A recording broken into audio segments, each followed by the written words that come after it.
Ooh. Okay, Ratiana. Hello. Yes. Hi. Um, um, this is our first episode of Two Clinicians versus the Patriarchy, where we ponder about how many clinicians it will take to tackle the biggest issues of our society. And I'm your host. I'm Claudia Lechner. I'm a queer, Latinx, and non-binary clinical psychology PhD student. And on our show, we'll basically be engaging in discussion with a special guest who is also working in the field of psychology, and that's where Ratiana comes in. I'm joined with our first special guest, who is also a PhD student and whom I have had the pleasure of knowing through our shared program as a peer and as a friend. And so, Ratiana, as you know, we're going to be talking a little bit about queerness and the role coming out has had in your life. Yeah? Cool. That's Yes. good. Exciting. All right. Okay, so the reading I have for us today to discuss a bit before we get started on you is Brown 2018. It's called Beyond Thou Shall Not, Thinking About Ethics in the Lesbian Therapy Community. And the focus is being as a lesbian, and I'll broaden this out for you as a queer person. And Ratiana, how would you say you identify? Bisexual. Okay, so as a queer person, as a lesbian, as a bisexual person, how do we hold a space ethically as a therapist for our clients with boundaries? Okay, and so here's kind of what follows. Brown speaks about the potential unchecked power of queer therapists, specifically lesbians, to break ethical boundaries in a client relationship, as they may not be inherently called out as male clinicians are. And as she mentions, this has led to the false dichotomy that male therapists violate boundaries, but female therapists do not. Rather than shaming us, though, she wants to be able to find a solution, primarily in the name of honesty. And as stated directly from her, the power available to any therapist is potentially magnified for lesbian therapists because of the special position in our culture. Consequently, our power to do harm is magnified as well. It is not that a lesbian therapist behaving in ethically problematic ways is doing anything objectively worse than a similarly behaved heterosexual therapist. It is simply that the context may serve to enlarge the harm in ways that it may not for a white heterosexual therapist. So as a lesbian myself, I think initially I was struggling to really grasp her argument without feeling like I've been slapped in the face of it. Because as a person from a minority group, I think that there's a sense of being able to touch others, right, who are in minority groups like us in a powerful way. It's a strength rather than a disadvantage. So I want your initial thoughts a bit about this too, before I really dive in more. I mean, as you were speaking, I'm just thinking about how I've also only thought about the benefits that come to being queer and how that I bring that into the therapy room versus any of the negative stuff that comes with it.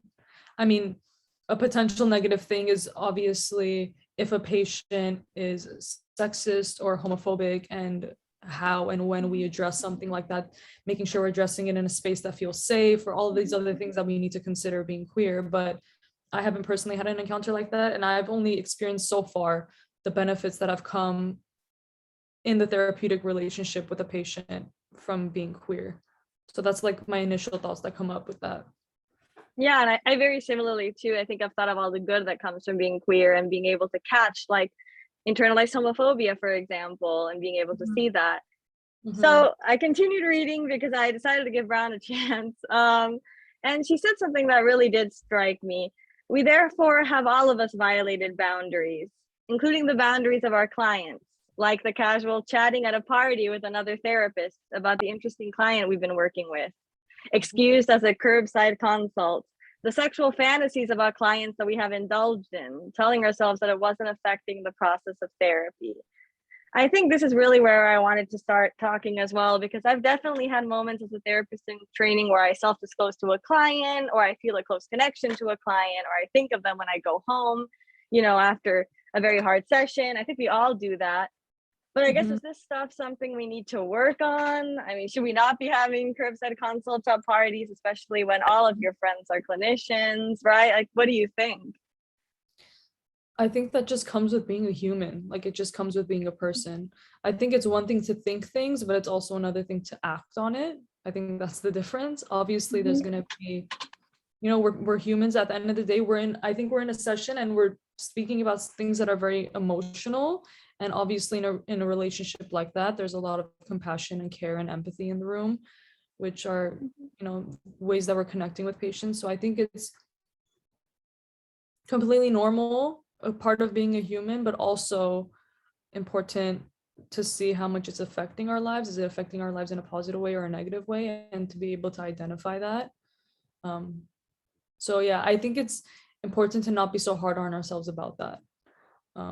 And then talking to my supervisors about that has helped a lot too. Anything I'm feeling, bringing it to my supervisor, talking to her about it, being honest with my supervisor about what I'm feeling has helped a lot, because it allows me a space to really process it. Yeah. Yeah, I feel like in all training, we have to work on how we can make our boundaries more stringent. And even if that means doing the work on ourselves. And you mentioned like talking with your supervisor when things come up. And something Brown did say later, like when she realized she'd been breaking all her boundaries kind of as well, is that she better takes care of her own needs so they're met outside of therapy. And I thought that was really interesting, that sometimes we can be satisfying our own needs in a session with a client. Yeah. Right? Like what happens if you're very excited to see a client, or like if they don't show up and you get a little let down, like are we satisfying our own needs? It's an interesting thing. Yeah. I think it's we have this perception that therapy is only something that's benefiting the patient, but we get our own personal benefits from therapy also. It can be healing to us as clinicians as well. There's been times where we sometimes ask our patients to do things and then we take a second and step back and realize like that's useful for us as well, or that's something that we can totally use. And it almost feels like wrong to even ask your patient to do something like that if you feel like you're not even doing it in your own personal life sometimes. So yeah, of course there's benefits that come with therapy that aren't just for the patient but also for the clinician, I think so. And the whole in terms of boundaries, I think there's been times where I've crossed boundaries, or more so the patient has crossed boundaries with me, but like using that opportunity as a way to process my relationship with the client and process what's going on in their life. And it became a discussion about boundaries and how, so it's like using it to your advantage, not so much using it as a tool to like create your relationship with the patient and see where it goes. So yeah, I think I've had a supervisor tell me, like, when you feel like you're crossing a boundary, oftentimes the other person is actually crossing one, and how that's like a kind of a red flag to be aware, like if they're crossing boundaries, you're kind of feeding into it with your own behavior. How can you watch for like your role in colluding to that? Right, because it's so easy to be sucked in when there is a client who is pushing boundaries. Oh, absolutely. And also you're supposed to be the professional one in the room, right? So you're hardest on yourself and you're like, wait, I feel like I'm crossing a boundary, or I shouldn't have said that, or I shouldn't have done that, or maybe I shouldn't have laughed when they did that. Like, is that gonna, but then that makes sense. It's probably because they're crossing boundaries first, or Yeah, I'm curious, have you ever told a client that you are queer identifying or talked about your sexual orientation with a client? I have once, when I felt like it was appropriate for my relationship with the client. A lot of the client's mental health issues were around her queerness and her identity as a lesbian, and all of the psychosis that she was experiencing was linked to her queer identity. She talked a lot about the homophobic comments she experienced as a child, the way that she was abused, all these other things. And, the whole discussion was about queerness. So I felt like I wanted her to feel comfortable knowing that she's opening up to somebody who does understand to some degree, although I don't understand all of it. She grew up during a time where being queer was not okay. So it's not the same exact experience, but I thought in that moment it was therapeutic and necessary for me to disclose to her that I'm also queer. So she didn't feel like so that she can feel comfortable. She can know that I kind of get it to some degree. Yeah. This like brings me back to like coming out myself and like having a therapist and not knowing how to tell them I was queer. And like I remember like I waited like until like the 12th session to actually say that I was queer, and she was like, why didn't you tell me earlier? And now how like when I'm in that position, I'm like, I don't want it to be that they feel like they can't tell me. I don't want to pressure them. But if I say that I'm queer, I wonder if that will make a difference in like how soon someone says it or how comfortable they feel in sharing. So it's something I think about a lot. Yeah. I think I've only ever disclosed being queer when I felt like it was going to benefit my relationship with the client, or I felt like they're going to gain something from it. Mm-hmm. I've never disclosed being queer just like in conversation with a client. That's never happened. Mm-hmm. But And I think, yeah, it's begs a question like, do we feel that like responsibility as queer therapists inherently? Like, is this something we walk into knowing it's in the back of our mind? Like, I don't know. It makes me think about how easily and comfortably I'm able to like disclose other things to patients. Like 2 days ago, a patient asked me my ethnicity and I was easily able to disclose. I was like, oh, I'm Armenian. And then they asked me my age and I was like, oh, I'm 26. Like that was like very comfortable for me. And it makes me think like if he were to ask about my sexual orientation, how comfortable would I be then to disclose my sexual orientation? And more so because of that feeling of safety, or that would that make me feel safe, like disclosing this to a patient, because I don't know how they're gonna perceive me being queer, you know. So yeah, it's different. Disclosing your sexual orientation versus disclosing other demographic information about yourself. And yeah, That kind of makes me think too of like, you know, in a way, when there are identities that are more hidden or in like the invisible ones. I mean, lesbianism and queer women in general have been deemed invisible for so many years. And like not looking like gay enough. And so then I guess like being in a therapeutic setting where people assume you're straight or heterosexual, and then, you know, what would it mean for the rapport if you like reveal your identity? Like, would it be an issue? Would it be a problem? And the safety of that too is a very heady thing. yeah. I've also encountered a situation like that where a patient felt more assumed my sexual orientation and assumed that I was straight, and because I was straight felt more comfortable to be honest with me because I was straight, and actually said that to me, like, oh, I can talk to you about this because like I know you're definitely into guys, so I know you're straight, like I can talk to you about this. Like I know you're not like gay or like lesbian or whatever, like he did make a comment like that. So it's interesting when something like that comes up. But also now it's making me think like how I completely did not address that in therapy and kind of just like went over it. And yeah. Like you didn't stop and say, No. challenge the assumption or. And I think that was a part of that was because I didn't want him to change how he sees me as a therapist, because I do have such good rapport with him. And I do feel like I have a very good relationship with him. So I wondered what that would have done to my relationship with him if I did disclose my sexual orientation. Yeah, I mean, it makes me think like the price of being authentic in the therapy room.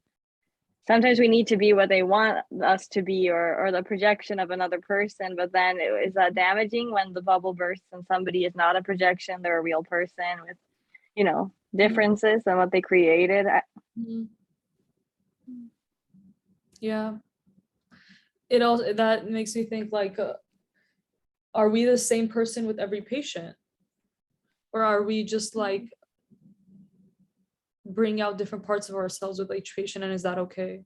Like, can we just be okay with that? Like, do we have to always be our entire authentic selves with each patient? Like, I'm not the same way with every patient.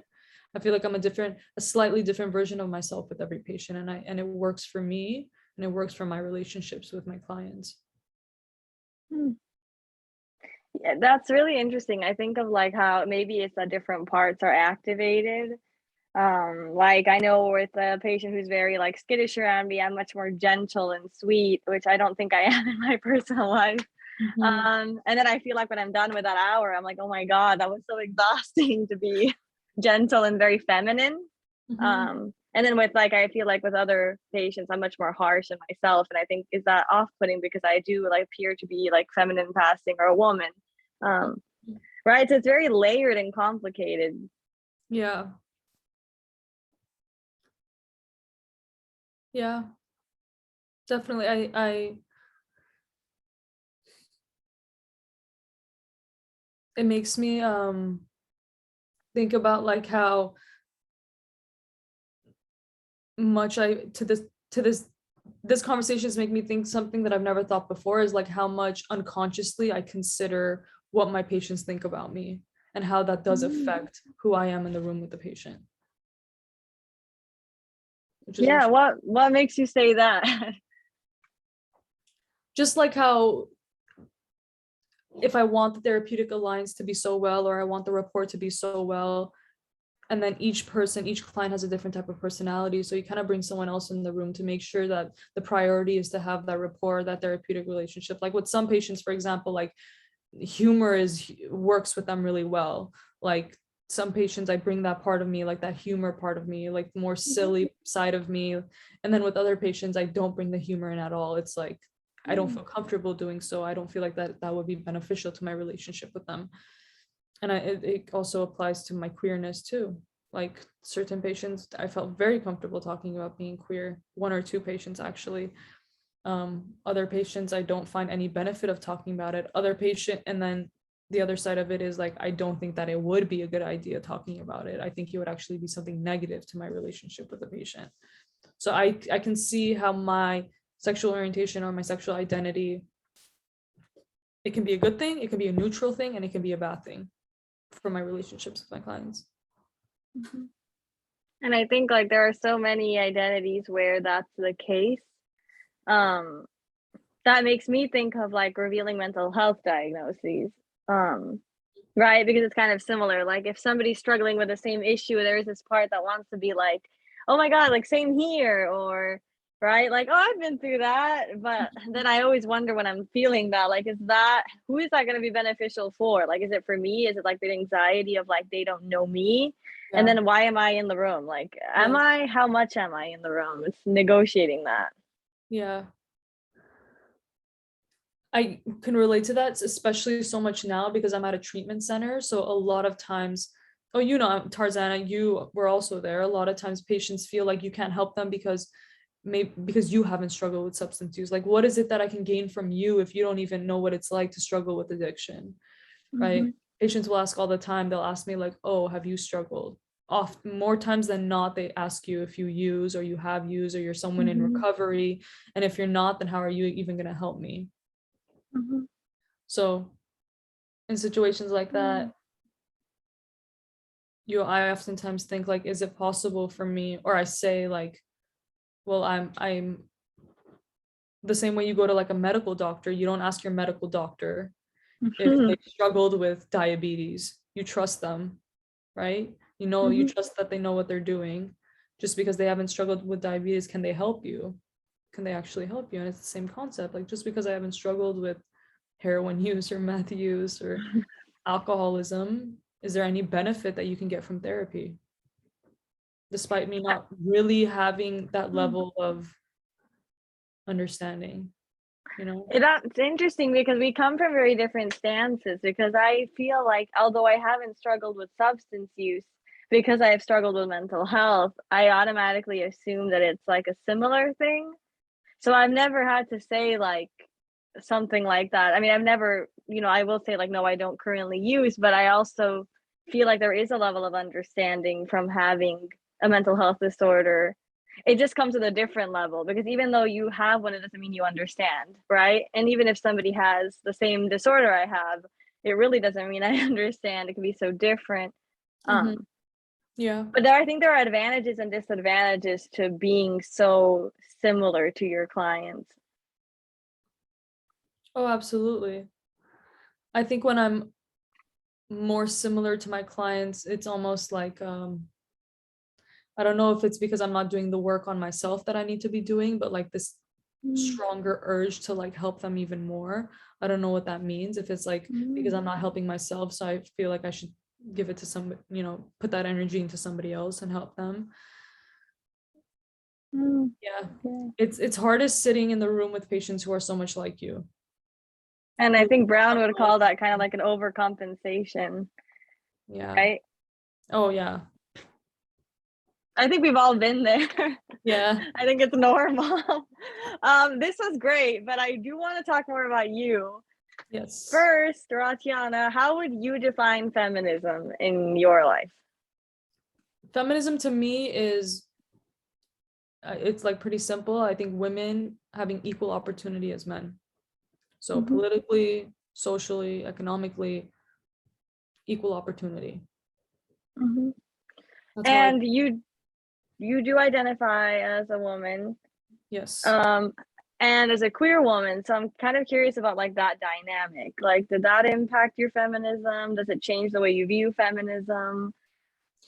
Yeah, I think because my identity as a woman is an oppressed identity, and my identity as a queer person is an oppressed identity. So they kind of go hand in hand. And I think especially when I embraced being queer, I also embraced being a woman more. It was like it was hand in hand, I think. Yeah. Mhm. So I really like that actually. mhm. I think it made you think of like the intersection of being a queer woman and not a queer man. Yeah. The added layer of that, like Mhm. I guess it's terrible to call it a double whammy, but I mean, you know, that intersection is very specific. Yeah, absolutely. And also being a bisexual woman, which is like it's very sexualized. Like, or my sexual identity isn't taken very seriously. People think I'm confused and can't make up my mind. Mhm. It's common, and that's you get that even within the queer community. Oh yes. I mean, I mean, queer I people think in general don't even perceive bisexuality as a real sexual orientation sometimes. Like they question it, like, how can you not decide? Or whatever it may be. So because there's yeah. this assumption that like lesbian feminism, like the specific feminism spearheaded by sometimes like purely lesbian women, right? Is very distinct from like I guess they secularize it to be this distinct thing from like all queer inclusive feminism. And I know there's a lot of like difficulty. I'm thinking of like, you know, J.K. Rowling's comments on like trans women, for example, and Uh-huh. how they, you know, they would never understand what being a woman is like because they don't have a period. And like the how political that is and what that means, that being a feminist or having women's rights should only be for people that experience traditional women things, or like really sex things. And so I feel like there is this whole like I'm trying to think of a word, like the complicating of what it means to be a feminist if you're queer. Mm-hmm.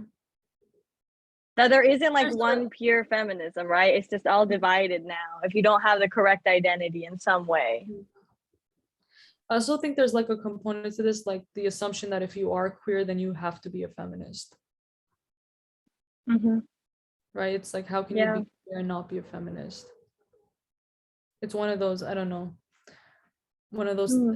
not saying that that's how it should be. I just think that people would perceive it that way, or naturally people perceive like queerness. If you're queer, then you must understand what it's like to be oppressed or marginalized or struggle with a part of your identity, and how that relates to also being feminist and struggling with being a woman, and that marginalized oppressed part of your identity. For me, it goes hand in hand. Mm-hmm. So I relate those things very much so. I'm kind of thinking a lot about like how there's queer communities where there's still the expectation of traditional gender roles. Uh-huh. Um like the stereotyping of like what do we do if like the man is supposed to pay for dinner and like he's supposed to open the door for you and who asks who out first, and then how in queer couples like do those politics play out? Yeah. Why I are think you laughing? I'm laughing because it's so funny how even within queer relationships, we somehow manage to incorporate these heterosexual norms, and like the two girls will like each other and they'll ask who's the man in the relationship, or who's like, that's the whole point. That's why we're queer, and there's no man. That's like the whole point of being queer, right? So how we still somehow manage to make even queer things straight things. Mhm. We put them in the context of like being straight, or like, so. That's just what came to mind when you were saying that. Yeah, I mean, when gay marriage was not even a thing. I think back to like the gay and lesbians who spearheaded this movement, who a lot of people felt they were traitors, because why would you want to do a, tradition that is so of the patriarchy? Getting married represents, right, so many things. A domestic lifestyle, right, roles, and there was a whole backlash. Not that I agree or disagree with this, but are gay and lesbian people trying to be heterosexual? Is that the goal with gay marriage? And what does that mean? Yeah. Right? Yeah. Which I don't know. I don't think I personally agree with that. I think if you are somebody who wants to get married, loving someone involves marriage for you, then you should be able to do that. I think. I don't know. I guess it matters what marriage means to people. Like, to some people, it means nothing. It's just a signature on a paper, that doesn't define marriage for some people. And for others, it's like, that's exactly what they want. So I don't know. For some, it's a very practical financial agreement. It allows for, if, a spouse is, in a hospital, you can go see them, your family, next of kin. I mean, it's a very complicated arrangement, and I think queer people wanting that has been made into like kind of a debate. Yeah, I didn't actually know about that. I didn't know that was a thing. This is the gender minor in undergrad coming out. I know, it's a lot of history and reading. Yeah. It's funny that as you're talking, I'm thinking about how my own queerness and feminism, I've thought a lot about, like, can non-binary people be feminists? And is it the same responsibility? And is there a responsibility? I don't know. I think that's like saying, can men be feminists? Right? Okay. Yeah. Right? I mean, I don't know. Feminism is, to me, is like the belief. Do you believe, or do you think that there should be equal rights for all, like men and women, or across all genders, or whatever? And if you do, then I would think that means that you're a feminist. Yeah, I think I've been trying to figure out, like, more and more. I used to be like, of course I'm a feminist 100%, like, right, as a queer person. I think essentially, like, I am, but it feels weird identifying as one when I don't identify as a woman. Yeah.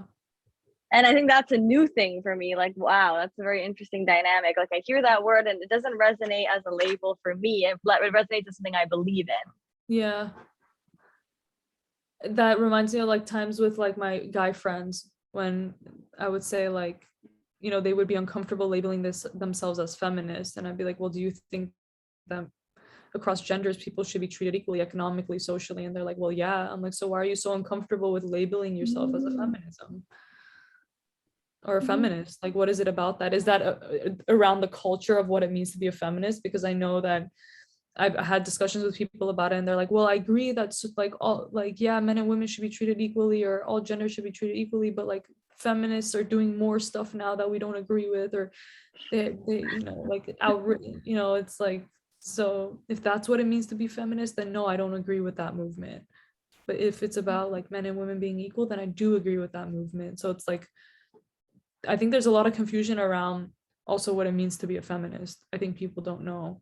And I guess maybe it is a subjective thing. I don't know. I always thought it just meant equal opportunity. I mean, I think there's a lot of layers. Like, there's the original feminism, right? I'm thinking like women's suffrage. I'm thinking of a very white, like female dominated feminism. I'm thinking of the feminism of people of color, queer rights and feminism. I mean, I think it's changed so much in all the different waves of feminism. Yeah. And I also think that people complicate it too, because they don't want to believe in it. If that makes sense. Right? Yeah. Like, if they can find things that are wrong or poke holes, or, like, get stuck on one act or one thing, like abortion, for example, it makes it easier to reject the entire concept. Yeah. I think for so long we've been doing things a certain way, whether it's like men have been advancing and women haven't, straight people advancing, queer people haven't, you know, all these other white people advancing, other ethnicities haven't. I think that's just been the system for so long, and people are comfortable with that system, and there's fear of letting that go and to see what would happen. I don't know. I don't know what it's about. I don't know if it's, yeah. How do you think this, like, feminism impacts you as a therapist? I mean, do you think it plays a role at all? Is it something you're reminded of, or is it more like salient, like in the background? I think it impacts me most when it comes to like clients bringing up comments that like are directly negatively towards my identity, whether it's like as a woman or someone who's queer. I think that's when it impacts my work. When it's like, I want to help the patient as much as I can, but they also just directly and negatively said something about my identity. So like the therapist in me who wants to do right for my client, but then the person in me and the human in me and my identity as just a person who's was just, you know, and basically they just like said an insult to me or whatever it may be. So, but yeah, it happens. It's important to talk to my supervisor about that in situations like that, to not let it so much impact my relationship so much with the client. That's the only thing that's really helped, like processing it, talking about it, also seeing where they're coming from, you know, the during what time they were raised and the beliefs that they were instilled as children, and limiting kind of my expectations of people sometimes and understanding where they come from, you know. We can't always expect people to respect our identities if they don't, you know, like my mom, perfect example, like she doesn't get it. Me being queer, she doesn't understand it. But yeah, I had a lot of resentment and it was hard, and I have a lot of anger about it and stuff, but also there's a part of me that really does understand where she's coming from. She was raised in a time where that wasn't, you know, normal, or she hasn't even met, she doesn't even know many queer people, or doesn't even, you know, so it's like, it's the back and forth of like seeing where they're coming from, but also like expecting more from people, I guess. Yeah, and I think what's interesting about your example is I'm thinking of a client I had last year who was like explicitly homophobic, that I worked with for like a very long time actually. How every supervision was like, how are you taking care of yourself? And I think what was almost sad was that like I had to take myself out. Like I think I had to take like queer Claudia outside so that I could be present in the room for them. Yeah. And then afterwards it would hit me like all that was said. And how that, like, if you have an experience where like obviously coming out was rough, or just things in life in general, you're met with that kind of resistance, this can be very triggering, I think. Yeah, definitely. I totally agree with that. And it does feel like that. It does feel like you're taking you out of the therapy room, and you're strictly, your only identity in that moment is like, I'm just a therapist. Sometimes I think I agree with that. I just have to do that to get through it and to be able to help them as much as I can, because it's also unfair to them for me to like not be able to give my all or help them as much as I can, because I'm so impacted by how they perceive me being queer, or how they perceive women, or, you know, whatever it may be. So yeah, I agree. I get it. And I think too, like there's a difference between working with like male identifying and like female identifying clients or patients, because there are different things that come up, right? I'm thinking of like with male clients, sometimes I feel it's more of like a personal thing, like how I'm presenting in the room. But then sometimes when I'm working with like, a client who identifies as a woman, I feel like there are experiences they have or struggles that feel almost foreign to me too. It's like a very odd thing. Especially mothers, right? Because I'm not a mom. And I can't really connect to that role as much, and I kind of feel like useless in that sense. And I think about like, what does it mean to like be a single mom, for example, right now? Yeah. And how does my own feminism become kind of triggered in this conversation when someone's doing this by themselves, right? The more different you, for me, like the more different I am from my patient than my patients in terms of all of the different identities, it's harder for me to really put myself in their shoes and to see life the way that they see life. So it's easier to almost, it's hard, it's the back and forth. I don't know. When there's so much like you see so much of yourself in them. So that makes it hard. But then also when there's so much like you feel like you're able to really connect with them and really have empathy more easily. It comes to you more easily, and you can really see life through their eyes because you've been there or experienced it to a little bit. Or it doesn't mean that all our experiences are the same, but I get it a little more versus like, I don't know, you're right, like a mom who struggles with, who's a mom who struggles with, you know, having children. Like it's hard for me to really understand that completely because I don't have that personal experience, or men in general, right? I'm not a man, I don't really know. I love that. I think it's funny because I've had to be like witness to or see things that women experience that I don't think that didn't like necessarily strike a chord with me because I'm not of that identity, and then I realized it more, like how important feminism is. Mm-hmm. What do you mean? Like exactly? Like for example, like I, you know, seeing an experience of like some clients like negotiating having children, and their like male partners not wanting to help them in like traditional gender role things, or you know, when they make comments like, you know how men are, and it's like the thing is like not really. Yes and no, like not really, like I don't identify as a woman, I'm not married to a man, like I don't know if I had been that aware until I witnessed it like in vivo, the Yeah. inequality that's like playing out in front of me, and how this is so blatantly like going back to like both of them grew up in a time or were taught by people, Yeah. right, as part of a society that's Yeah. in some places, I don't know, maybe not LA always, but like there are these very strict gender norms that still kind of hurt people. Yeah. It's hard when like patients accept their role even when we feel like the role that they're accepting isn't beneficial to them, or like they take on this role of like, yeah, I'm the mom, so yes, I should obviously, like, you know, it's like, so to them it's like, oh, I should obviously stay home and take care of the kids while my husband is out, you know, and Mm-hmm. you know, if his only concern is the financial aspects of our marriage, or the financial aspects of like providing, and then I'm okay with that, that's okay. So it's hard when patients talk like that and they so willingly accept that role, but then it goes back to just like, what is it that that patient needs and wants, and that's what we need to provide them. It's so much less about what we think, I think, is best for Mm-hmm. the patient sometimes. Like, you know, there's so many times patients come in and they complain about a problem that they want to work on, and I personally don't think that that's the problem that they should work on. There's other problems that they should work on, but I don't think it's my place to tell them what they need to work on. So, you know. It's interesting you say that because feminist therapy traditionally has this very sharp laser focus, as all, you know, sub therapies do, or, you know, orientations on like the role of gender, right? But I'm thinking of like, how do you tell a patient or guide a client into seeing that they're buying into a gender role, or like that they're experiencing, you know, sexism, for example, when that's so normal in their society and their culture? It's just so normalized. Yeah,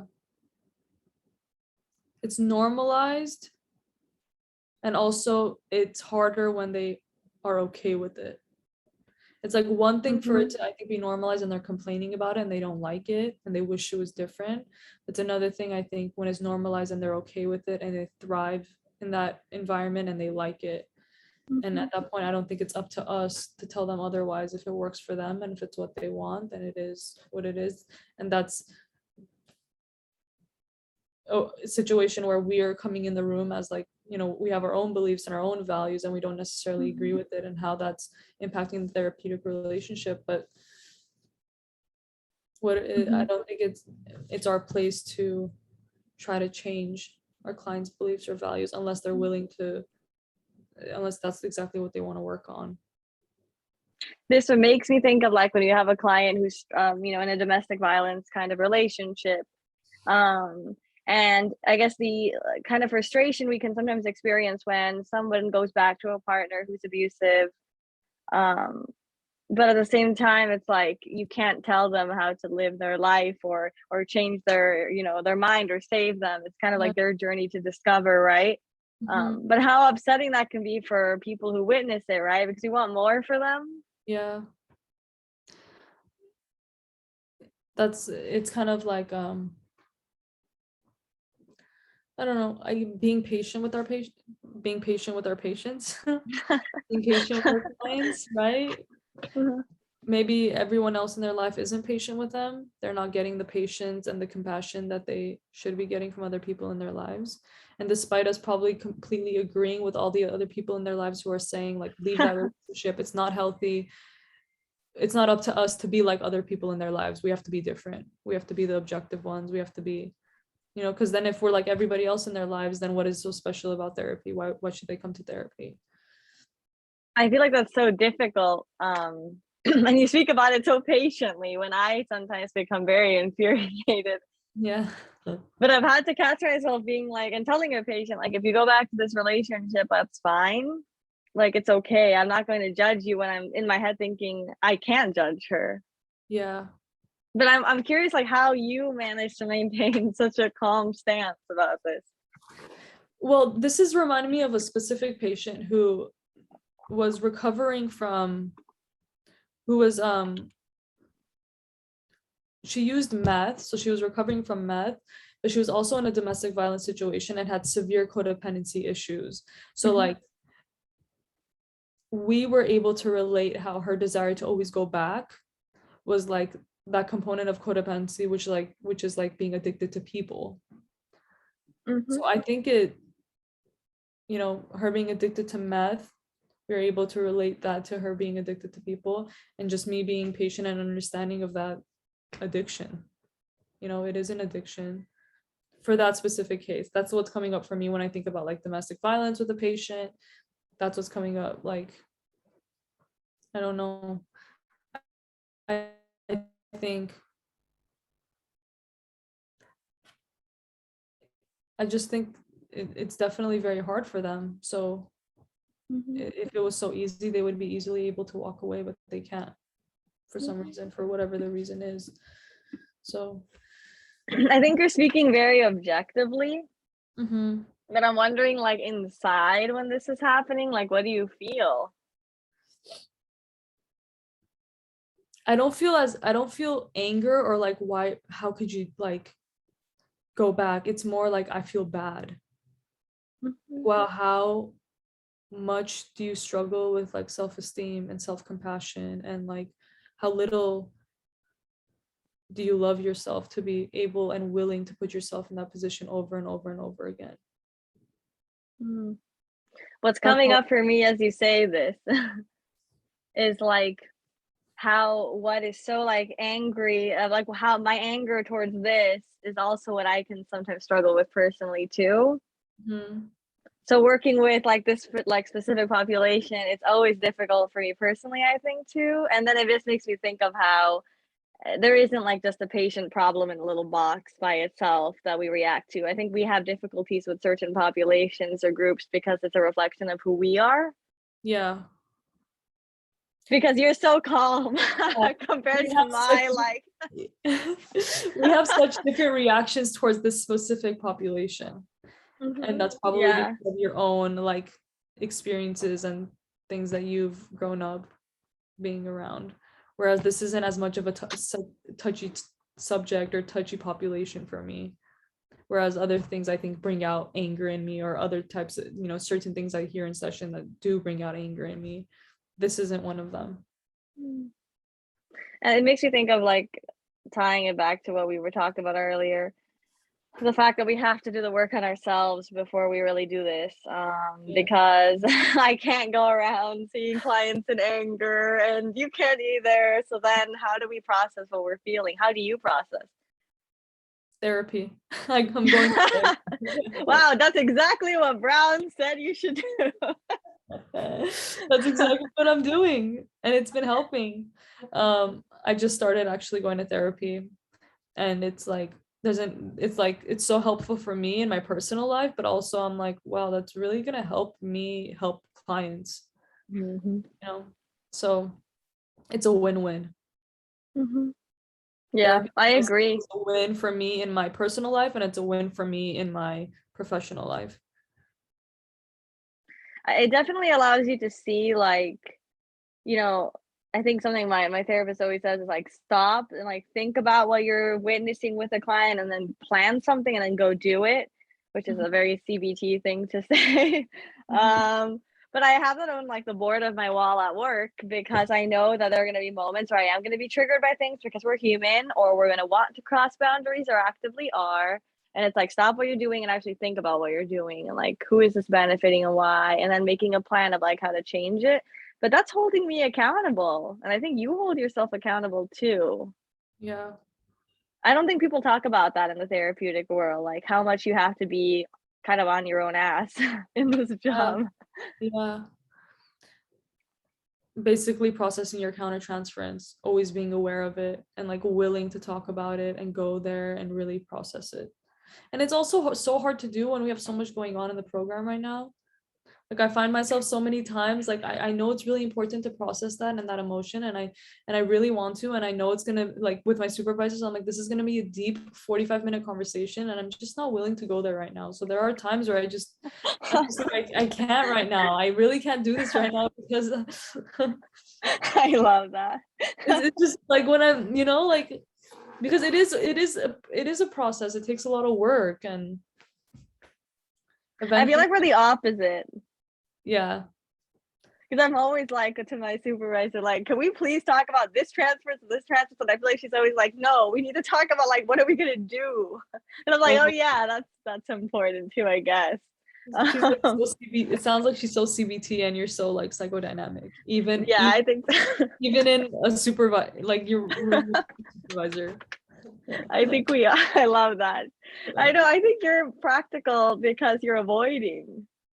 Yeah. You're like CBT by default when the Yeah. time is inconvenient. Yeah. Uh, Absolutely. Ratiana, this was wonderful. I talked with you way longer than I thought. A lot Thank to you for think having about, me I on your think. podcast. Thank you. Thank you so much, Ratiana. I'm Thank gonna you. probably link, if you want, your email if people have questions or comments for you, if that's okay. Yes. Okay, all right. Thank you. Thank you. Bye. Bye.